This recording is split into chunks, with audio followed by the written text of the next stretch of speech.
Bueno, estamos en comunicación, a quien le damos los muy buenos días, es la primera vez que lo entrevistamos, estamos en comunicación con el diputado provincial Luciano Bugallo. Buenos días, Luciano, aquí te saluda en mesa Ezequiel García, Alejandro Esmale y desde el Estudio B, nuestro periodista Beto Busecki. ¿Cómo estás? ¿Qué tal? Muy buenos días, gracias por llamar, ¿cómo andas? No, un gusto, muy bien. En estos días han sucedido distintas cosas, vos has, en la jornada del día de ayer, has publicado con respecto a este tuit. ¿Te acordás, Beto, que hacíamos mención en la jornada de ayer en el programa que se había borrado, ¿no? Este tuit del Ejército, si no me equivoco, que después mágicamente desapareció de su cuenta oficial de Twitter.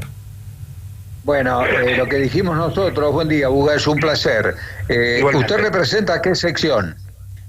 Yo en realidad soy de la cuarta sección, que es noroeste de la provincia de Buenos Aires, pero por cuestiones de cupos y paridades terminé siendo como candidato de la primera. Así que soy candidato soy diputado de la primera, pero soy oriundo de la cuarta sección. Bueno, nosotros comentamos el hecho ayer, hubo una coincidencia, me parece que no fue una coincidencia precisamente, un comunicado de la organización Montoneros, no digo duro, haciendo una justificación histórica, porque en realidad es eso. No habla precisamente en ese comunicado de una refundación, critica al gobierno de Raúl Alfonsín por la teoría de los dos demonios. Bueno, eso pareciera que tuvo una respuesta por parte del Ejército, no sé si con el conocimiento del comando en jefe de la fuerza, pero daría toda la sensación que debe haber habido un llamado, supongo yo, es nada más que una idea del Ministerio de Defensa, que conduce Agustín Rossi, para que ese tuit fuera levantado, donde se recordaba, entre otros, la figura del subteniente Verdiñas y del soldado Maldonado, que murieron en el operativo Independencia. Vos hiciste una publicación en referencia a ese tema. Sí, mira, yo lo que hice en su momento es, recién el periodista, no lo reconozco por la voz, pero que habló recién, dijo, borraron el tuit. Y creo que se trata justamente de eso, de borrar. Pero no un tuit, es borrar una parte de la historia de la que no quieren hablar. Y yo no me voy a hacer cargo, digamos, de hechos que no cometí. Yo nací en el 81, nací ya, digamos, cuando empiezo a tener uso de razón, ya estaba en democracia. No tomo partido por ninguna posición, pero sí quiero saber la verdad. Quiero saber la verdad de la historia, y la historia se estudia, se discute, se analiza con hechos que sucedieron. Y los hechos que sucedieron pueden ser buenos de un lado, malos del otro, y hay que analizarlos como sucedieron y como pasaron y ponerlos en contexto, digamos. Y lo que se está tratando de hacer es ocultar una parte de la historia, que hace falta discutirla también, porque las cosas no suceden porque sí suceden y de golpe y de repente. Uno incluso cuando toma ciertas posiciones, reacciones o discusiones o planteos o lo que fuera, lo hace con respecto a su propia historia personal. Y lo mismo pasa con situaciones políticas y demás. Y ya venimos desde varios años con una construcción de un relato, digamos, muy distante de lo que fue la realidad, donde de un lado son todos monstruos y del otro lado son todos jóvenes idealistas, buenos y angelitos. Entonces yo no tomo posición por ningún lado, lo que sí digo, discutamos los hechos históricos como fueron y no podemos negarlos. Y lo que pasó con el tuit que borraron es exactamente eso, es tratar de borrar algo que pasó en la historia de lo que está prohibido discutirse. Y yo, por sentido común, y aparte por honor a la verdad, discutámoslo. ¿Cuál es el problema? Mira, voy a contar un ejemplo, si me dan un segundo. En Colombia, yo fui hace 2 o 3 años, estuvimos recorriendo Medellín, Bogotá, para ver cómo fue todo el trabajo que se hizo de reconstrucción justamente de Medellín después de Pablo Escobar. Y allá en Colombia hay un museo de las memorias, se llama, no es de la memoria. Y cuentan los hechos que sucedieron con la guerrilla también, con las fuerzas, digamos, allá encima tenían más quilombo, el narcotráfico, grupos paramilitares y demás, y cuentan qué sucedió y cómo se vivió, pero desde los distintos ámbitos. Vos vas a un museo y tenés una parte que te cuentan desde un lado, vas a otra parte, tenés desde otra posición, y vas a otra parte y así, y cuando te encontrás en el centro, terminás entendiendo qué fue, digamos, eso para los que no lo vivieron, y acá falta eso, falta ponernos a pensar, y sobre todo para los jóvenes que digamos que escuchan una sola parte de la historia, ponerse a entender qué fue lo que pasó antes del 76. Y bueno, y justamente lo que se intentó hacer con ese tuit es contar apenas un hecho sucedido y automáticamente pretendieron borrarlo. Luciano... Sí, llama la atención. El hecho colombiano es paradigmático porque en realidad todavía Colombia no ha podido cicatrizar sus heridas. Es como que va y viene esta cuestión de la FARC, que es la guerrilla más antigua de América Latina. En un momento le pusieron las armas, después terminó siendo prácticamente la guerrilla brazo armado del narcotráfico. Tiene una situación distinta a lo que pasa lo que pasa entre nosotros, ¿cierto? Coincido 100%, pero quiero decir... La cocaína, la droga también ensució el panorama político. No, a ver, no digo que en Colombia se solucionó el tema, digamos. Lo que estoy diciendo es, uno no puede sanar las heridas del pasado. Esto es como uno personalmente. Si tienes un problema psicológico, vas al psicólogo y empezás a analizar los hechos que te sucedieron en tu infancia, en tu pasado, para tratar de entender y que eso no te termine influyendo en tu presente. Esto es exactamente lo mismo. Hasta que uno no analice qué fue lo que sucedió, cuáles fueron los errores cometidos, no digo de analizarlo con sentido judicial de que los que cometieron hechos ya pasó, fue parte del pasado, lamentablemente, y yo que nací en democracia, yo no quiero que me hagan cargo, digamos, por hechos que sucedieron. Vamos para adelante, pensemos a mirar el futuro, basta de vivir encerrados en una discusión de los años 70 que no nos conduce a nada, que solamente genera grietas y que no hace cargo a nosotros de errores que cometieron otros que no tenemos por qué cometerlos. Entonces, la discusión es, hablemos, dicho en criollo, el calzón quitado de lo que sucedió, contemos toda la historia completa. La historia no arrancó en el 76 con un golpe de Estado. No. También hubo asesinatos, hubo bombas, hubo muertos, hubo secuestros previos. ¿Y por qué no queremos hablar de eso? ¿Por qué se intenta ocultarlo desde el Estado? Porque es desde el Estado que se oculta. Uno como agrupación política, digamos, o yo entiendo a las madres, abuelas de Plaza de Mayo, ellos cuenten el relato que quieren. Ahora, el Estado, que tiene que tener un rol imparcial, tiene que contar los hechos como sucedió. Y lo que pasó ayer es censura, directamente volver a matar a esos dos soldados que los mató el terrorismo de Estado, volverlos a enterrar en la historia, es bastardear también a la familia que sufrió en su momento, a la familia que hoy también se merece su reconocimiento y no lo puede tener. Entonces, digamos las cosas como son. Y a veces yo sé que... Vos sabés que el comentario que vos estás haciendo, vos sabés que después de la nota tuya, tenemos prevista una nota con un escritor de Olavarría, Carlos Berucci, que publica crítica de libros en un portal de Olavarría que se llama En Línea Noticias. El otro día hablamos extensamente con él sobre el libro de María O'Donnell, la crítica que le hizo sobre... tiene dos libros, uno es Aramburu, que es el más reciente, y el anterior vinculado al secuestro de los hermanos Bor. Ahora Martín Coan acaba de publicar un libro y conversábamos con Berucci, por eso vamos a hacer la nota hoy precisamente.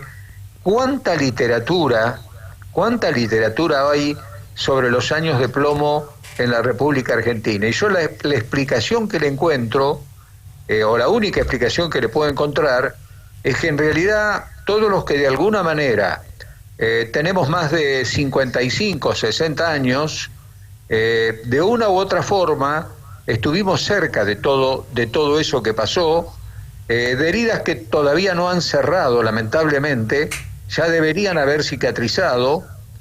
Sudáfrica lo hizo de otra manera, no judicializando. Cada país ha tenido una fórmula, pero pareciera que acá no encontramos una. Y por eso sigue habiendo muchísima literatura que sigue apareciendo sin cesar, y cada una de las personas que de un lado y del otro lado escribieron esa historia de sangre, escriben desde la vereda en la que están parados sobre este tema. Después de la nota tuya vamos a hablar de ese tema, pero solamente porque fue una casualidad. Sí, no, pero a ver, ahí te diste en la tecla. El tema es contar la historia, digamos, no con la camiseta. Yo entiendo que uno es imposible, digamos, sobre todo el que la vivió, contarlo, digamos, despegándose de la realidad y de los hechos que sucedió de su propia experiencia. Eso es imposible. Sí. O muy difícil, digamos, requiere de mucho trabajo y a veces tomar posiciones que uno ideológicamente está en contra. Pero nosotros, y hago referencia, digamos, yo tengo 38 años, yo no tengo por qué tomar partido. Yo soy hijo de padre que fue militar, mi viejo en su momento, en época del proceso, no formó parte porque él pidió ¿cómo es? Que lo manden al Comando Antártico, estuvo en la Antártida 4 años, digamos, él pasó todo el proceso en el medio del hielo. Entonces, digamos, y tengo mi madre tiene una posición, quizás por cuestiones personales, pero que no está del lado, por así decirlo, de las Fuerzas Armadas. Tengo como las dos visiones. Ahora, pero yo por no la verdad, no tomo ni siquiera la posición de mi madre ni la posición de mi padre, y quiero saber la verdad. Y quiero conocer los hechos como sucedieron, porque si a mí, digamos, y aparte con discusiones simples, incluso cuando uno empieza a hablar hasta de las cifras desaparecidos, cuando vos ya me estás mintiendo en algo que es matemático, puede haber un error de 100, 200, de 1000, ahora, pero cuando vos me estás buscando mentir y generar un símbolo de algo tan básico como un número, entonces, ¿qué puedo pensar de otros hechos que no son tan comprobables? Que también me estás mintiendo. Entonces, yo creo que la única manera de sanar justamente esas heridas, de dejar ese pasado, y cuando digo dejar el pasado, no es olvidarnos, es no seguir con eso atado. Listo, pasó, hoy no estamos atados a la Revolución de Mayo. Fue como hecho histórico, pasamos a ser independientes, pasamos a ser un país libre, o empezó ese proceso, pero no estamos todavía atados y todavía hay un bando que responde, digamos, a la corona y otro que responden a la nación argentina independiente. Luciano, ya pasó porque ya se analizó la historia y acá falta hacer lo mismo, falta analizarlo con hechos críticos, que las partes que cometieron errores que también lo reconozcan, incluso Lilita lo ha hablado varias veces cuando ella en varias circunstancias personales habló con Kunkel, y él mismo también reconoció, y no estoy en las antípodas ideológicas y políticas de Kunkel, pero reconoció, nos mandamos cagadas. O sea, y reconózcanlo, y creo que eso es parte de la sanación y del tratar de cicatrizar esas heridas del pasado. Luciano, bueno, ya que te tenemos, es más que obvio que vamos a estar hablando. Mi pregunta va a estar referida a lo que está sucediendo con la policía bonaerense en la provincia de Buenos Aires. Desde tu posición como legislador político, ¿cómo analizás? ¿Cuál es tu postura con respecto a este reclamo, no? Primero, de un salario digno para los policías. Y segundo, también otro de los reclamos era que el Estado no les está otorgando los materiales y los insumos necesarios, tanto de chalecos, o sea, cosas que nosotros vimos durante todos estos años, porque no es de la gestión de ahora o de la gestión anterior, o sea, fueron una sumatoria de cosas en donde la fuerza policial se vio afectada, y también hay muchos casos de personal afectado por el COVID-19. ¿Cuál es tu análisis respecto a estas manifestaciones que están en toda la provincia de Buenos Aires? A ver, en primer lugar, una persona que cobra 35.000 pesos está por debajo de la línea de pobreza. Y bueno, puedes tener alguien que esté poniendo su vida a defender la vida de otros y ni siquiera pueda tener, digamos, el capital mínimo para poder superar la línea de pobreza. Cobrar 35.000 pesos es una vergüenza, es una ofenda, y la verdad que en ese sentido es totalmente justo y entendible el reclamo. Digamos, hablamos desde lo económico primeramente. En segundo lugar, yo creo que hay una deuda con las fuerzas, y en todo sentido, digamos, si bien particularmente es tema de la policía de la provincia de Buenos Aires, pero mira, el otro día, ayer estaba sacando la cuenta en dólares, hoy están cobrando más o menos $250, esto que te hago referencia ahora, $250. Durante la gestión de Vidal cobraban $500, y aparte también era poco, no digo que es un sueldo suficiente. Creo que esto hay que ir los puntos para atrás, y ir muchas veces la seguridad en la provincia de Buenos Aires, lo cual nunca se pudo combatir, siempre se trató de emparchar o dar respuestas, digamos, más del tipo título mediático que de fondo.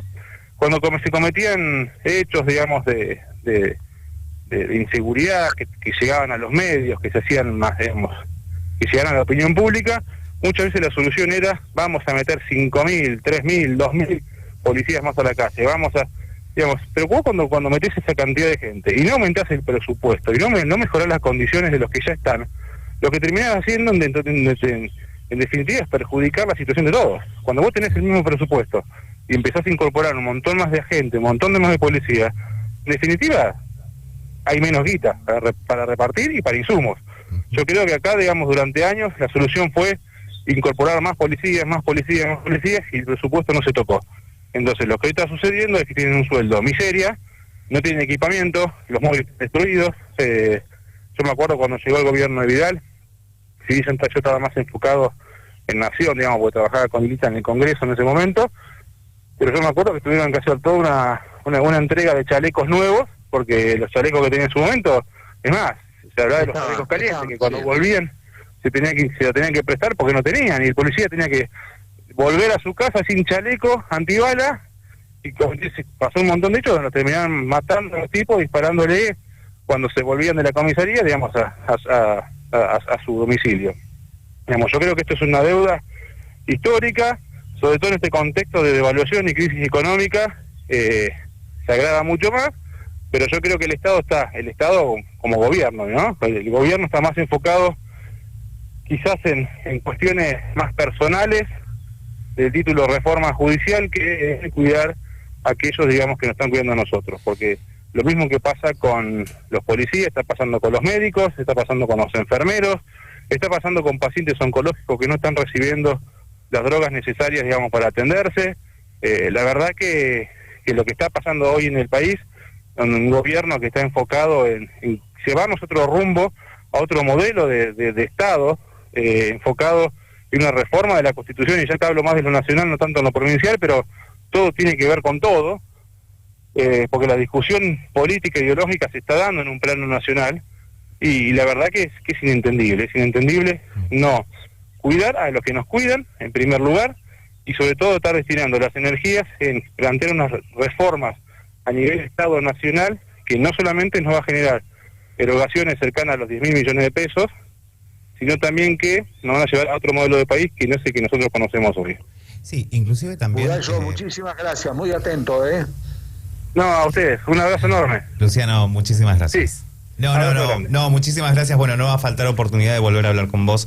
Hay muchos temas que todavía quedaron pendientes y que van a seguir pendientes, y entre ellos estaría bueno un día tomarnos un tiempito, un poquito más larga la nota, de hablar de esta propuesta, ¿no?, de reforma judicial que se está proponiendo. A disposición para cuando quieran. Un abrazo enorme. Muchísimas gracias. Hasta luego. Gracias. A usted. Muy bien. Así dialogamos con Luciano Bugallo, él es diputado por la provincia de Buenos Aires.